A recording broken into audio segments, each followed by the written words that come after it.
Hi friends, కేవలం ఈ కాలంలో మాత్రమే దొరికే కందికాయలతో బిర్యానీ చేద్దాం. ముందు కుక్కర్ తీసుకుని దానిలో నెయ్యి వేసి మసాలా దినుసులు వేసాను. అందులో పచ్చిమిరపకాయలు ఉప్పు వేసి వేయించుకున్నాను. దానిలోనే కొంచెం బీన్స్ క్యారెట్ వేసి వేయించాను. దాంట్లో ఒక కప్పుడు కంది గింజలు వేసాను. కందికాయలంతా వలుచుకొని గింజలు వేసుకోవాలి. 4 కప్పులు అయితే వేసి 5 నిమిషాలు మగ్గించాను.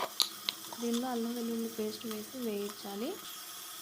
తర్వాత దానిలో కొంచెం ఉప్పు, కొంచెం గరం మసాలా కూడా వేయాలి. తర్వాత దీనిలో ఒక కప్పుడు పెరుగు వేసాను. పెరుగు కూడా వేసి మగ్గించిన తర్వాత దీనిలో కొంచెం కొత్తిమీర, పుదీనా కూడా వేయాలి. ఉప్పు కలిపేసుకుని మనం దీనిలో వాటర్, బియ్యం కూడా వేసి కలిపి ఒక 3 విజిల్స్ రానిచ్చి ఉడికించుకోవాలి.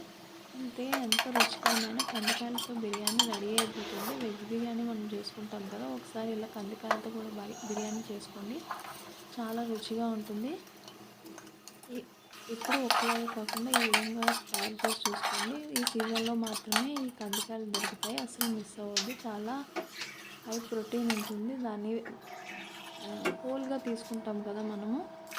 సో తప్పకుండా దీన్ని ట్రై చేయండి. ఈ వీడియో కనుక మీకు నచ్చినట్లయితే తప్పకుండా లైక్ చేసి షేర్ చేయండి.